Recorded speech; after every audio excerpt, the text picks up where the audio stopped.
So we're gonna switch it up a little bit today. I normally talk about self-storage. That's what I tend to be known for. That's also what we do feasibility studies and consulting for.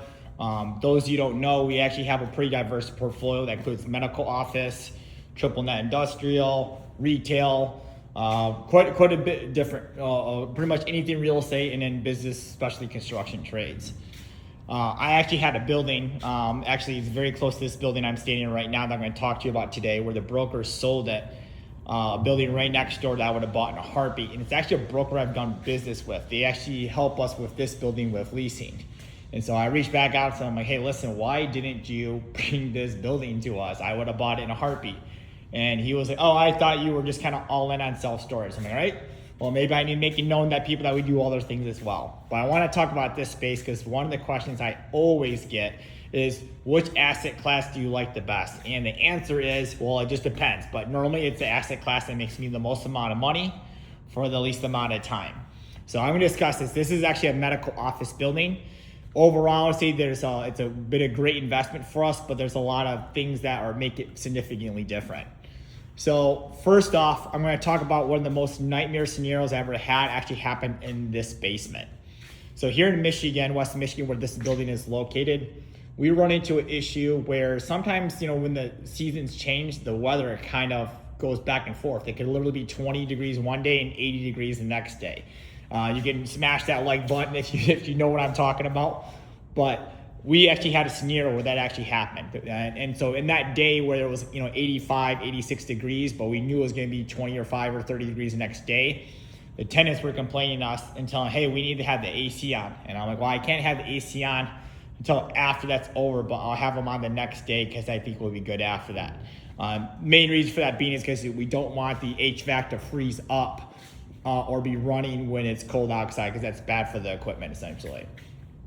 So we had the HVAC company come out, and as you can see right now, this basement, it's pretty open. It'd actually be great for a man cave. There's a couple of spots where I could easily, put a TV down here and hang out for days if I ever needed to. But most of the storage you see was actually not right here. And so what we had happen is our HVAC is down here, and we had the HVAC guy come out through. And what happened is that we turned out that he was hanging out kind of in this corner right here. These doors were actually kind of pushed around, so there was kind of a cubby here, and the guy was actually loitering and hanging out. Now, to make matters worse, I hate saying this word, but there was a gentleman that was caught here, dismembered with a bottle of lotion. I'm not saying what happened. I'm going to let you do your own imagination with that.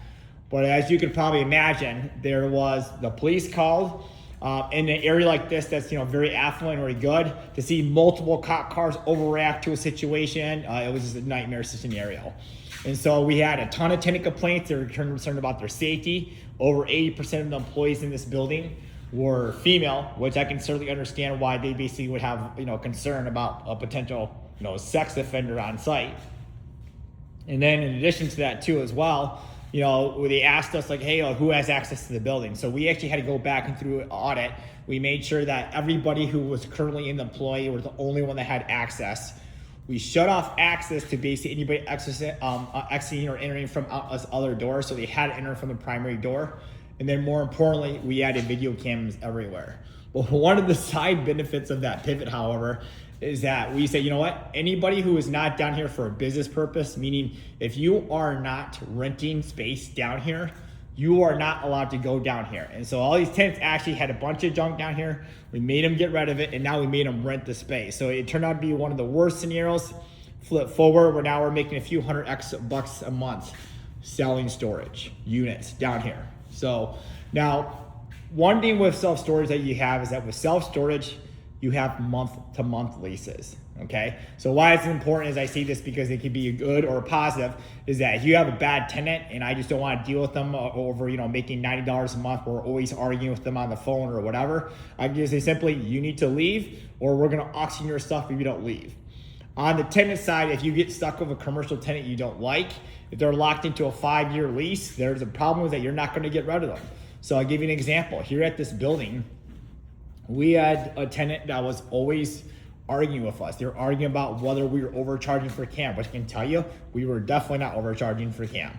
Number two, we actually had an issue where they were playing with the soap in our bathrooms because we have multiple common area bathrooms throughout the building, and they're like, we need to adjust the soap. This liquid soap is breaking the skin of my hand because it's too dry. So then we turn around and then we put foam soap, and then they're complaining, well, why'd you put foam soap there? It's an extra 15-foot walk. So when you deal with tenants that are paying a premium rent, a lot of times you're also dealing with a tenant that has a premium expectation. Now the problem with that though is that if you have a premium expectation, there's also a premium cost. And so for this building, we run actually higher CAM than the market because the tenants were basically asking us to fix everything. Oh, there's a little piece of gum on the block. I need you to power wash them. Oh, great. You're gonna pay for it. The problem though is that when you have high CAM, tenants still want to be near the high CAM because you look at it as much more rent, right? So now that problem's gotten fixed. We've slowly basically trained the tenant to realize like, hey, you need to balance your request out with having a reasonable amount of CAM in order to do that. Whereas in self-storage, I mean, most people tell you it's just a sealed box of a door. You get it right, you don't really have to worry about those. You don't have to constantly deal with that person going forward, okay? So that's kind of one of the big differences like that. Number two, from an operational perspective, because you have month-to-month leases and because you have bigger tenants, you also have significantly larger sways in income. So with my self-storage facility, I can run 30 people out in 1 month, but if I'm doing right, I got good marketing, I'm picking up the phones, I can quickly fill that up. Here, we had a 200 square foot space. It was completely vacant. We were getting feedback from people that they wanted to have it turnkey ready to move, but we didn't want to spend $80,000 to fix it. So we kind of let it sit. And unfortunately, it's sat vacant for a while. And then we had to invest $90,000 to build it out at least right away. But that was, a couple of years worth of no income, because it's not like I have tens of thousands of tenants looking to spend X amount of money per month on a commercial space, right? And so, you balance those things out. I mean, one of the nice things about this is that when they're stabilized, they're working really well. It's a lot less management. I don't have to worry about taking calls, anywhere from 100 to 200 calls a month. I don't have to worry about some of the things like people might be loitering in self-storage. Of course, I had that issue here in the corner where somebody was caught dismembered. But those are just some of the things that, I consider for all my investments. Like this deal right here took more time for us to kind of manage up front. But now that we've stabilized it, I'm getting a solid return with very, very low input. Whereas my self-storage facilities, we're ongoingly looking at the SEO. We're ongoingly trying to figure out how we can basically add systems on. With this office building, when it's 100% full, what systems am I going to put in place? Yeah, I add a little bit of storage, but that's kind of in general kind of thing we're looking at here. So I'm going to be discussing more of our other assets and buildings. You saw we posted a few weeks in an industrial building that we're in. We're going to kind of go over all the asset classes we're in so you can also make a determination on really whether self-storage is for you.